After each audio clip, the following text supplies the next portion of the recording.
I read an article last week on it, and I thought it was very interesting. And that was the first I'd heard until I did a little talking to the company, and we were looking at it because some of the utilities. We have a committee that's investigating and in contact with other utilities.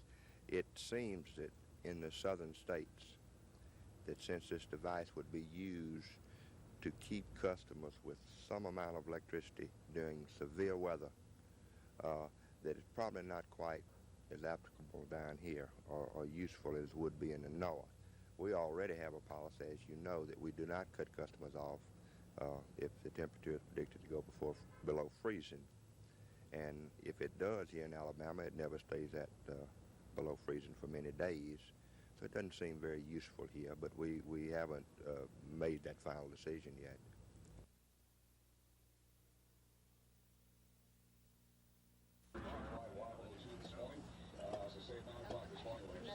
Tomorrow morning's talk line will be an open talk line. Tomorrow we'll...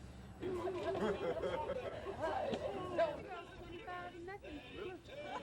girls team? Nope. You don't? I was watching the boys. Oh, right.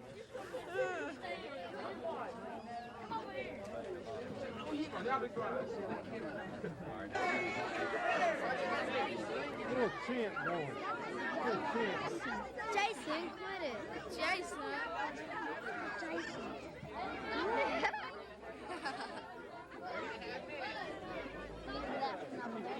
Do you have a watch that's the second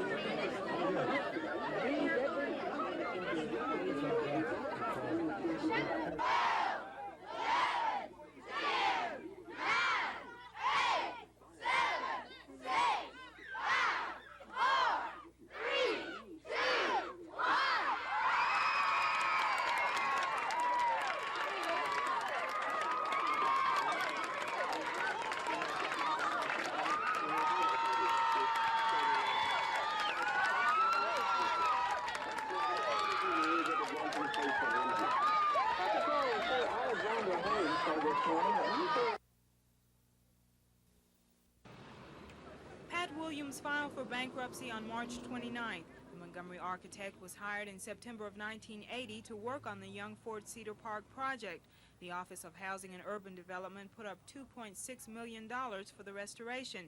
Williams and the contractor Stallings and McCorvey have already gotten $2 million. But quite a few Housing Authority members have voiced their concern about the quality of the work that's been done. During the last board meeting, member John Knight said he'd heard complaints of the tile cracking in the upstairs apartments. There are also complaints of spotty painting, and the stucco on some ceilings is falling. When I talked to Knight today, he refused to comment on any specifics, but he did say he'd contacted the Birmingham HUD office and told them he's not pleased with the project. He also refused to comment on the architect's financial situation. According to the files in the bankruptcy court, Williams owes several local banks, including First Southern Federal and First Alabama Bank. Also on the list are Consulting Engineer Services and Joseph & Spann. Housing Authority members plan to meet next week to discuss the completion of the project. They're expected to ask Williams to resign, then hire another architect. The board is also expected to ask HUD for a full-scale investigation and hold back payment until all work is done to their satisfaction. As one board member put it, they don't want Cedar Park to turn into another ghetto. Cassandra Taylor, WSFA TV News. Gracious introduction, and to you, ladies and gentlemen, I'm going to be as brief as possible because I do not want to take too much of your time. I can remember seeing a cartoon the other day where two convicts was talking to one another. You may have seen it yourself, and one of them said, you know, it took two months to track my jury, and they convicted me in 17 seconds. So I would hope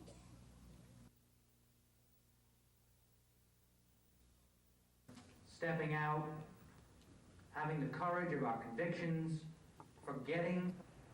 That's later the response is Stand up and resist the idea of accountability or control. I too would join with you in a concern that we Most in working in the Department of Education, I have never fully involved in a business. And I see this scenario possibly occurring. create some understanding. People recognized and realized up front. ad valorem tax revenue possibilities. Then if you would pass a bargaining law allowing teachers to go to the local school board and negotiate, then we, I think, might be able to reach some understanding.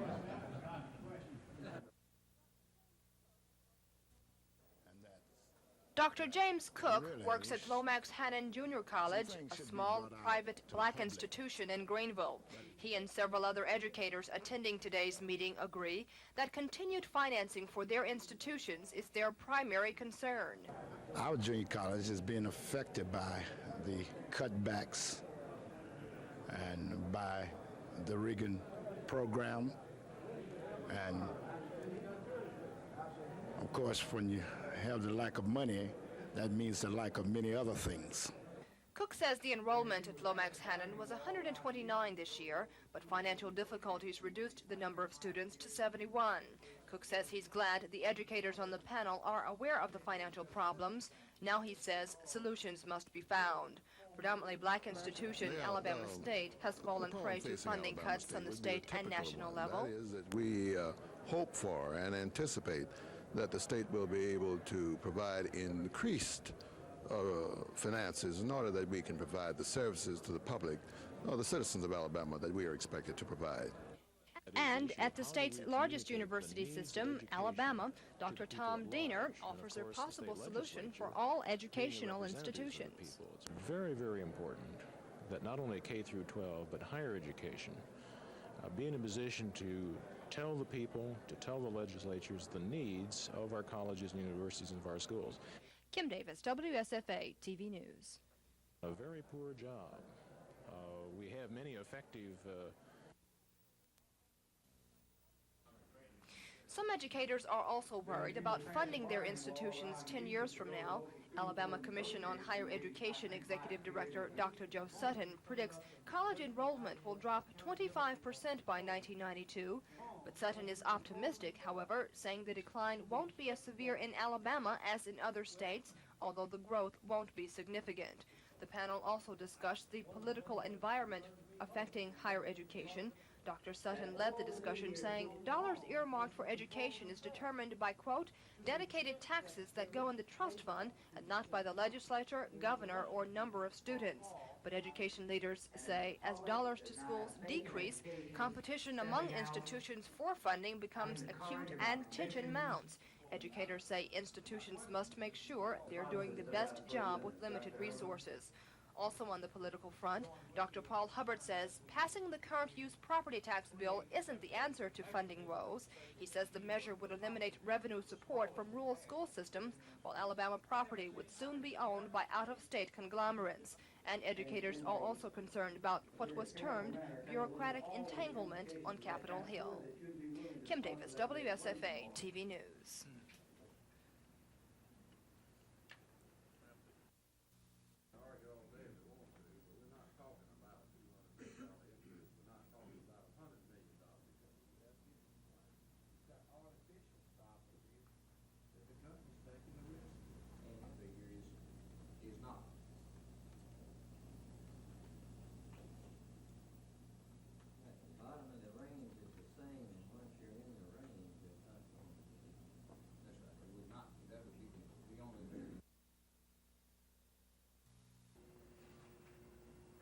Does that involve cash stolen or good?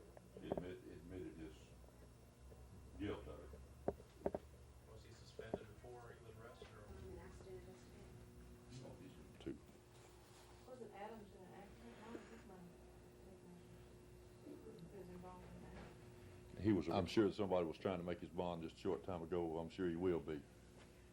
You said from complaints. Say that. It's a sad commentary on any police department where one of its members is gone astray and doing the things that he's charged with protecting people from, and that's stealing their valuables. And with this department, this chief of police, and the rest of the administrators of the police department, the mayor will not put up with it in any shape, form, or fashion.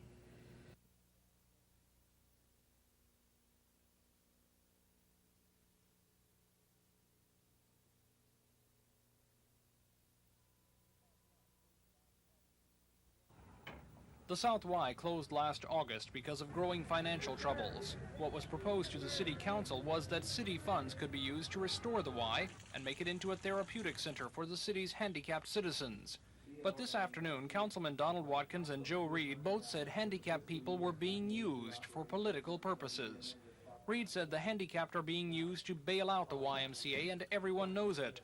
Reed and Watkins both said the person who could gain most from the resolution to refurbish the Y was Mayor Emery Falmer, who is considered by many to be a likely candidate in the upcoming governor's race. Falmer, who has been a strong supporter of the resolution, said, "The building is ready, and you just have to look at this audience to see the need." Reed said he favored building a new facility to meet all the handicaps' needs, while Councilman John Starr said he doesn't think the city can build as cheaply as they can buy the Y. It all came down to a vote of 8 in favor of the project and none against it. Reed abstained. Tom Foreman, WSFA TV News.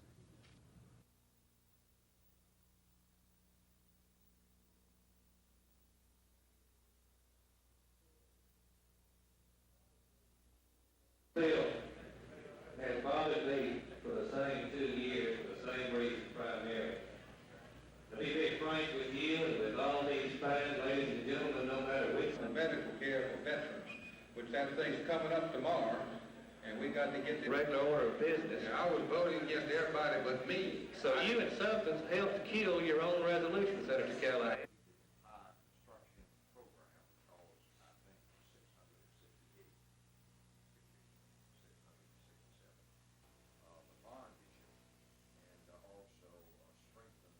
To have any input as a legislator, we're supposed to come down here and rubber stamp this piece of legislation drafted by a subcommittee 2 years ago to work on this legislation, on this piece of legislation. Every item. Let's figure one last question, and it would be in point of clarification. Are we on the original bill that was introduced, or are we upon the substitute? Joe, you know, we on the substitute. I can't imagine why you'd have a substitute unless you got it tonight and it worked up a substitute bill after some bills were introduced around in other various legislatures. There were some changes.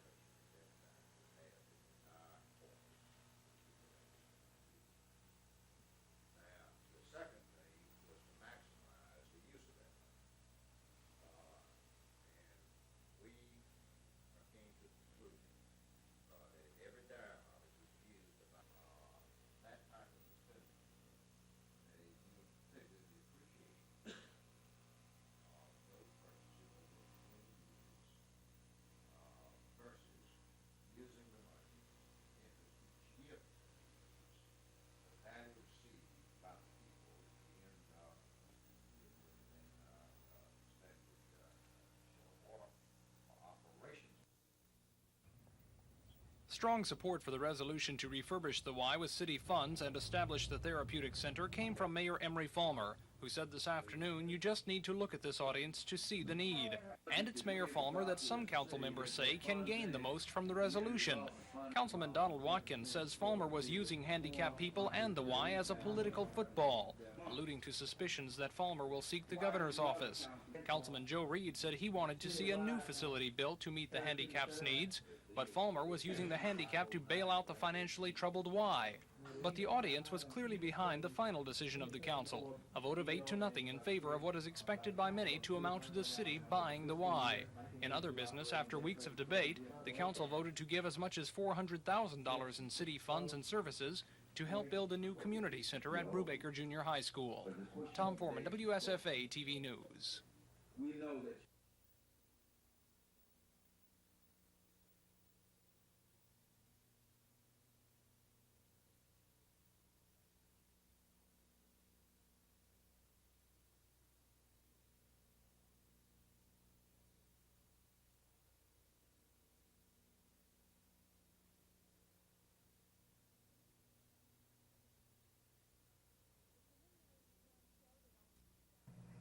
The preliminary returns show that only 3,175 voters went to the polls today, but the eligible voters in District 27 is 63,103.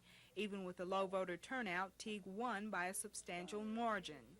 Gordon Tucker, 739. Barry Teague, 2,403. There were also 3 write-in candidates. Josephus Thomas got 1 vote, Larry Dixon 31, and TV 12 anchorman Bob Howell got 1 vote. After the returns were tabulated, Teague announced that he's pleased with the outcome of the election. He says he'll be sworn in whenever the votes are certified, which may be sometime tomorrow. In the meantime, he says he's ready to go to work, and he plans to vote on the current use bill. I think current use is something that the people of District 27 are concerned about. In my judgment, the bill as it is presently drafted, now I'm for some kind of current use to help the farmers, but this particular bill I'd be against. And I think the people, the homeowners of District 27 are going to be the people who are going to have to bear the burden of coming up with the extra money to deliver the governmental services. Teague says he also plans to push for legislation to help the victims of criminals. Cassandra Taylor, WSFA, TV News.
The filibuster started yesterday afternoon. Opponents of the current use bill say the bill sets out what they call an arbitrary formula that would essentially give large agricultural landowners a free tax ride at the expense of urban areas. The opponents said they would talk as long as necessary to kill the bill, but the filibuster actually served as a delaying tactic for sponsors of the bill to work out a compromise tax formula. The compromise was worked out between Alabama Farm Bureau, which sought the lower taxes, and county governing associations, education forces, and others concerned about the financial impact of how current use would reduce property tax rates. It took about 8 hours to work out the compromise, during which time the sun rose on Senator Mike Weeks, who carried much of the weight of the delaying filibuster.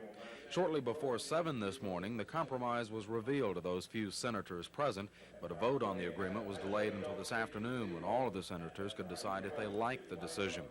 If the Senate agrees, the compromise will go to the House for its possible approval.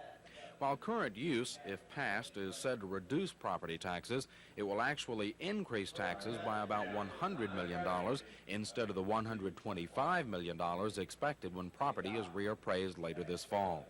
Chris Grimshaw, WSFA TV News at the Capitol. This is the news for the 6th day of April. The Alabama Senate is once again locked in a filibuster, and Chris Grimshaw is outside the Capitol for this live report. Chris, what's got him tied up this time? Well, Bob, the Alabama Senate is dug in its heels and is preparing for a potentially long filibuster over the controversial and so-called current use property tax bill.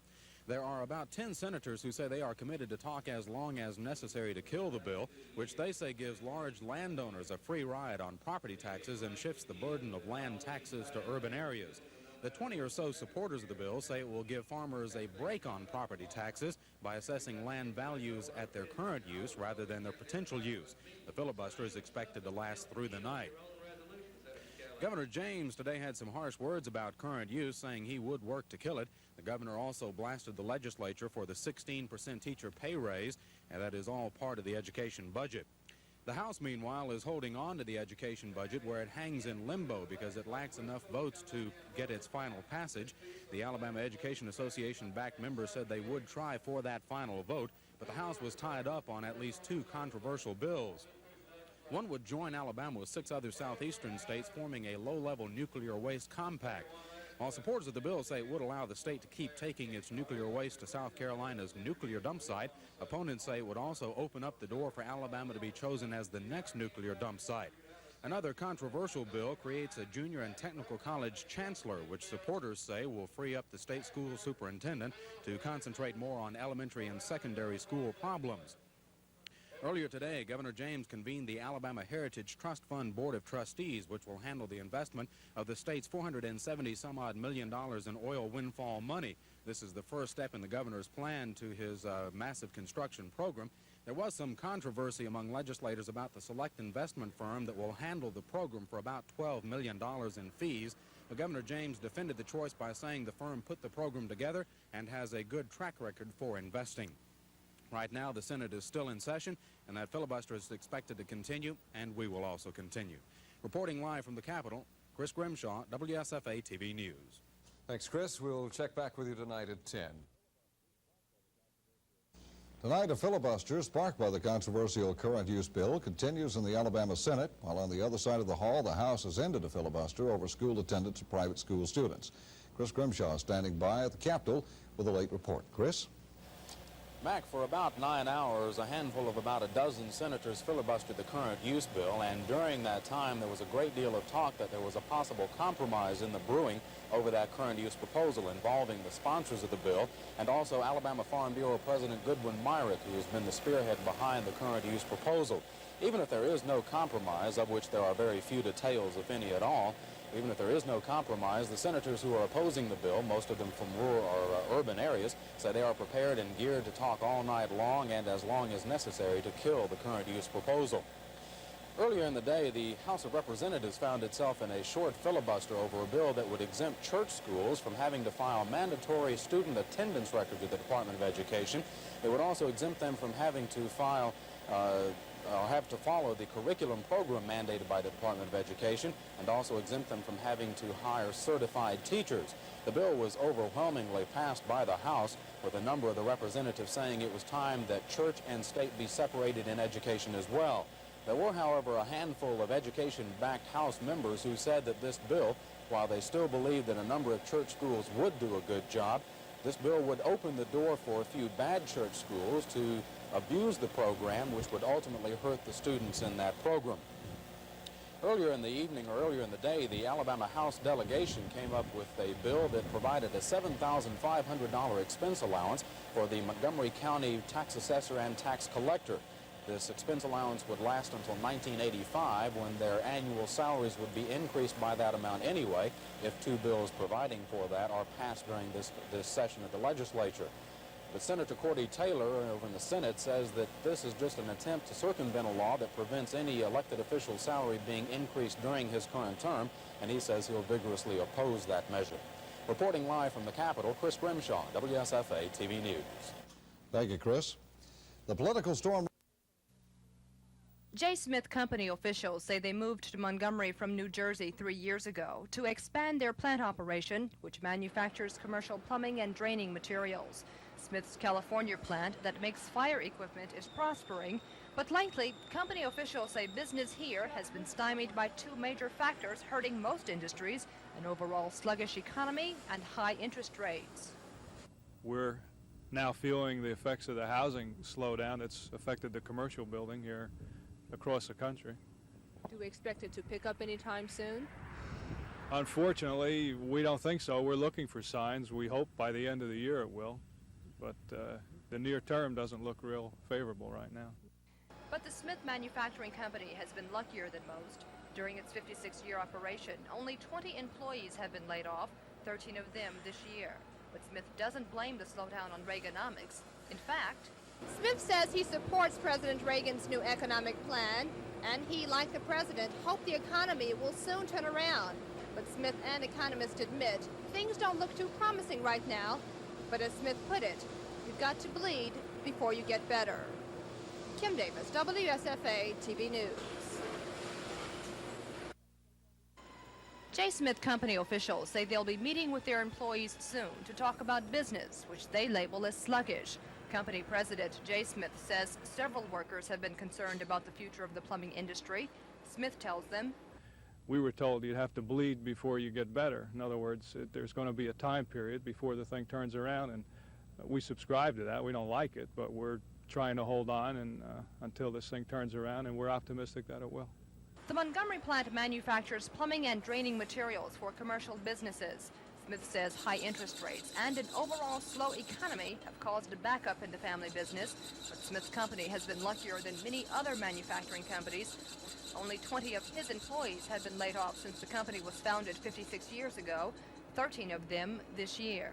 Smith is offsetting the slow plumbing business by manufacturing other products like dental and hospital equipment. In the meantime, Smith is hoping business will pick up soon, although he says it's a wait-and-see sort of thing, especially in light of today's sluggish economy. Kim Davis, WSFA TV News. The resolution authorizing $48,000 for the construction of a sidewalk on the south side of Carter Hill Road from Decatur Street to Hall Street was approved by the Montgomery City Council September 8th last year after two other attempts to build the walkway were defeated. Attorney for the citizens organization Julian McPhillips says he filed the suit in federal court today seeking a permanent injunction to stop construction of the sidewalk, not only because residents are against it, but because the area doesn't meet the requirements of the Housing and Urban Development Department, which will provide funds for the construction. Further, there's a sidewalk just across the street. They don't need it, they don't want it, and most importantly, they're not eligible for the federal funds that they would receive, because all of them are above the median income level, and you have to be 80% of the median income level of Montgomery in order to qualify. And that's why the lawsuit has been filed, because they just simply don't want it, don't need it, and not for it. President of the Carter Hill Citizens Organization, W.J. Williams, was critical of City Councilman Joe Reed, who introduced the resolution for the walkway, contrary to the organization's request that the plan be abandoned. And we aren't going to let anyone, Joe Reed or no other Reed, tell us what we want or what's good for us. We're going to decide what is good for us ourselves, and that's going to be it. Bids are to be accepted April 14th for construction of the sidewalk, but residents hope the federal courts will issue a decision before then. Mac Carmack, WSFA TV News.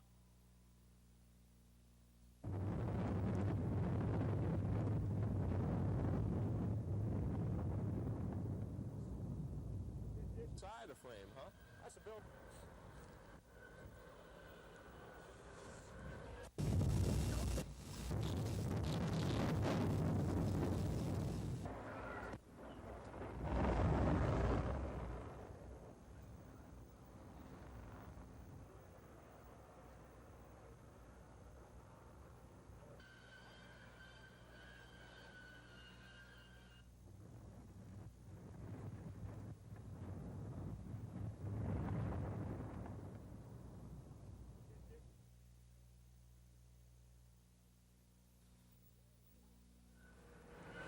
Down here at the Alabama State Docks, they used to call this the old cold storage building. But this week, they're calling it the building that wouldn't die. Why? This is why.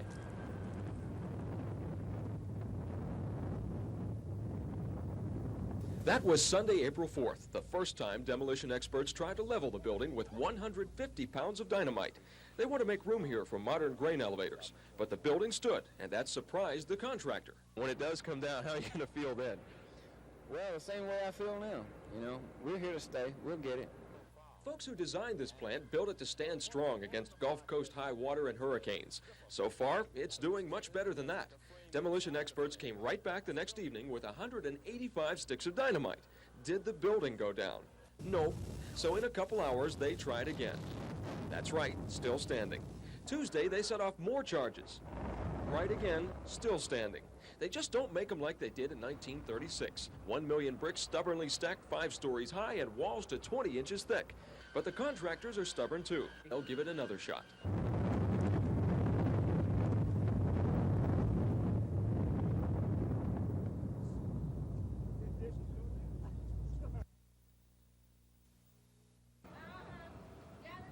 Tatum says the residents who've moved into Cedar Park are pleased with their new apartments. She says so far their complaints have been minimal, but she did answer some concerns of Housing Authority members. We've had some flaking ceilings in the entrances of the buildings, which we feel due to the weather getting into the building. And we have asked that a change ought to be put in and replace it with something that will be more durable. Mrs. Tatum says flaking ceilings occur in some of the older buildings. She says it hasn't happened in all of them, but says she expects to see additional signs of this in the future. Mrs. Tatum says the contractor has been notified of the problem and is willing to correct it. She says the biggest problem seems to be the thin line between the old and new construction. As I'm not able to really say that this is poor or bad, or poor, good or bad, or what have you. I'm not able to say this because when you start fusing the old with the new, what is good? Is it expected to look this way? Mrs. Tatum says the spotty painted walls and cracking tile are the result of the old and new being meshed together. Cassandra Taylor, WSFA TV News.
Senator Teague was sworn in by Montgomery County Circuit Judge Sam Taylor. At Teague's side were his mother, wife, and his oldest son. That I will support the Constitution of the United States and the Constitution of the State of Alabama. And the Constitution of the State of Alabama. Senator Teague expressed gratitude to the voters of his district and promised his constituents he'd work faithfully on their behalf. To my colleagues and to you, Mr. President, I look forward to working with you. I feel that this is a distinguished body. It is the greatest honor of my life to be taking a part in the work of this state. This morning, the Secretary of State's office received the official tabulations of yesterday's election. Teague, who ran on the Democratic ticket, received a total of 2,403 votes.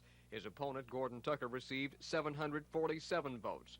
Representative Larry Dixon of Montgomery, also a Democrat, received 31 write-in votes. Dixon, who had been endorsed by the Montgomery County Democratic Party, failed to receive the nomination and blames the Alabama Education Association and the Alabama Democratic Party, who chose to support Teague. This ad, paid for by the Dixon Campaign Committee, appeared in this morning's Montgomery Advertiser. In it, Dixon says he's going to run against Teague and special interest groups in the September primary. Dan Black, WSFA TV News. The PSC and the utility reached a tentative agreement on a new rate-making process 2 days ago. Since then, they've been trying to refine their ideas and work out details that are still troubling both parties. The new plan, if approved, will set up a rate schedule, allowing rates to go up in small amounts over a long period of time, putting an end to past rate-making procedures that have sometimes resulted in sudden, large rate hikes. However, one part of the new plan that troubles the PSC, the utility, and the Attorney General's office is monitoring the rate changes. PSC President Billy Joe Camp doesn't know if the PSC with its current staff can monitor the utility close enough, while power company representatives say the PSC might monitor too closely, that monitoring might become managing. Early this afternoon, the PSC sent commission representatives and power company lawyers away to work on the details off the record. As they came back together with the PSC late this afternoon, many of the parties involved said only minor problems were dealt with in the afternoon session. And more than anything, some representatives just want more time to study the agreement to make sure nothing has been overlooked. But while they're looking over the details, the director of the Alabama Coalition Against Hunger says they're missing the whole point. He says the public is being dealt a shorthand. More on that in the 10 o'clock report. Tom Foreman, WSFA TV News.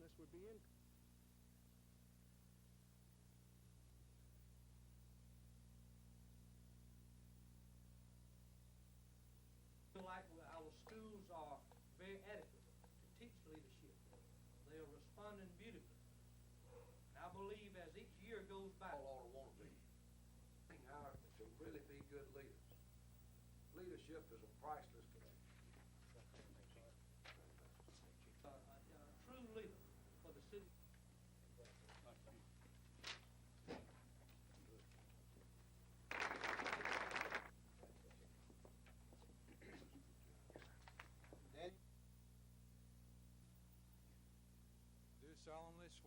Do solemnly swear that I will support the Constitution of the United States.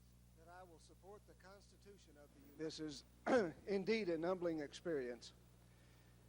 I want to take this opportunity to thank the voters of District 27 who demonstrated their faith in my ability, and my pledge to them is that I will serve them with their interest in mind and their interest only, and seek to do to protect their interest here. That's been my pledge to them, and I make it here before all of these members of my family and my friends who have come to observe.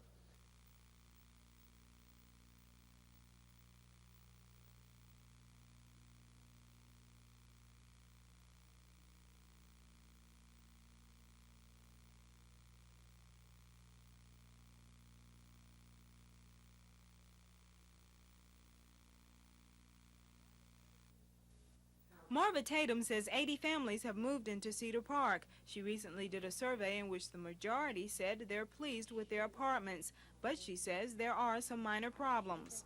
We've had some flaking ceilings in the entrances of the buildings, which we feel due to the weather getting into the building. And we have asked that a change ought to be put in and replace it with something that will be more durable. Mrs. Tatum says there's a thin line between the old and new construction. She says in places where the old had to be patched, there may be some problems like spotty painting, ceilings where the texture doesn't match, and a ceiling that looks like water is seeping through. I would think from talking with the inspector that the old ceiling was preserved, and that this is a bleed-through, perhaps from the old damaged wall. And you know how you put a coat of paint over it, very thin coat, and it's bleeding through. There are also instances of the kitchen countertop splitting and 2 cases of tile splitting in an apartment upstairs. Cassandra Taylor, WSFA TV News.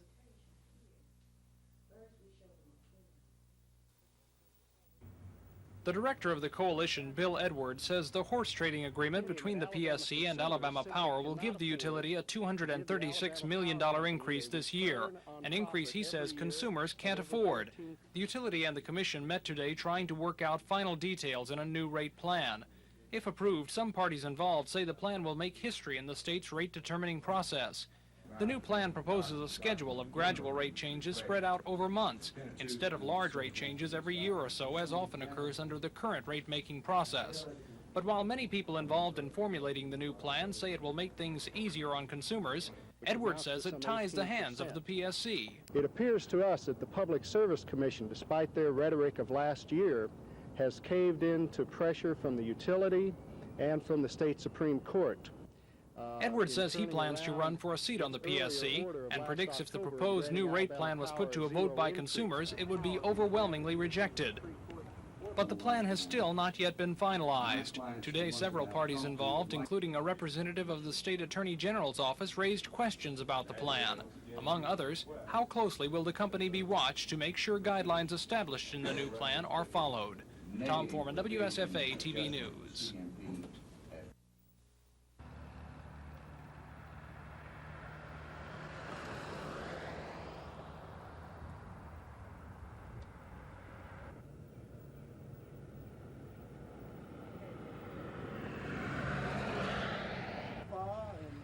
Around the corner here on Terrace Avenue, he got 32 now. The suit was filed because almost 100% of the people up and down this street are opposed. They say it would cut their sidewalks in their yard space in half. It'll be an invasion of their privacy, bring them that much closer to criminal elements, subjecting them to security risk. Further, there's a sidewalk just across the street. They don't need it, they don't want it, and most importantly, they're not eligible for the federal funds as they would receive, because all of them are above the median income level, and you have to be 80% of the median income level of Montgomery in order to qualify.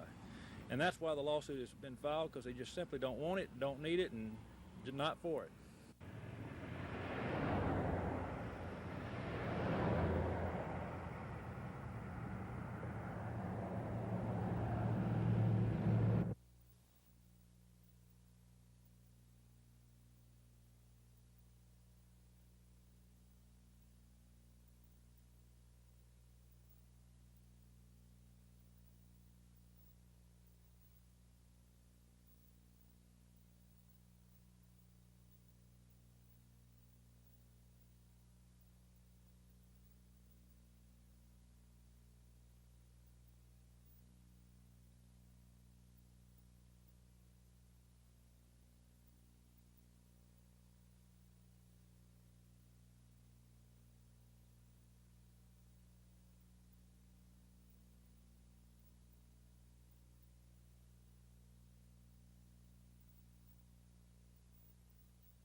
From the state capitol tonight, the Senate has passed the controversial current use property tax bill in a compromise form. Chris Grimshaw of our staff is at the Capitol right now for this live report. Chris, you say the bill is now back on its way to the House for what may be its final consideration. Yes, Bob, the all-night filibuster came to an end early this morning when the compromise was reached. That compromise was hammered out when a handful of senators spoke for 16 continuous hours while the bill's sponsors were working out the settlement. The compromise buffers the impact the current use would have on property taxes by changing the formula to determine the agricultural farmland values. Property taxes are expected to go up this fall by about $125 million when all property is reappraised. The original current use bill would have changed that increase to about $100 million. The compromise current use bill would change that increase to about $110 million. The compromise measure was adopted by the full Senate late this afternoon on a 20-11 vote, and now must go back to the House to see if it agrees with that compromise. Today, the House began clearing its massive stack of bills by taking up more than 100 basically non-controversial bills, which are being passed several minutes apart. They've taken a recess and will come back a little later in the evening. Earlier in the day, the House Ways and Means Committee passed out what could be a compromise education budget. The budget provides a 15% teacher pay raise as opposed to the 16% pay raise budget that's hung up in House rules. The compromise education budget could come up for consideration tomorrow in the full House. The Conference Committee of House and Senate members is also expected to meet tomorrow on the general fund budget. Time is quickly running out for the Alabama legislature. There are not enough days in the Alabama legislative session to consider any bills that are taken up today, so the session is now considering only bills that were taken up until yesterday. The budgets are obviously on the top of that list with current use.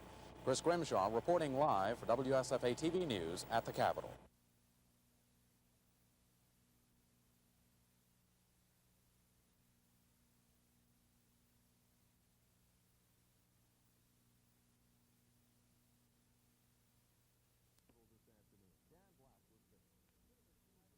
Senator Teague was sworn in by Montgomery County Circuit Judge Sam Taylor. At Teague's side were his mother, wife,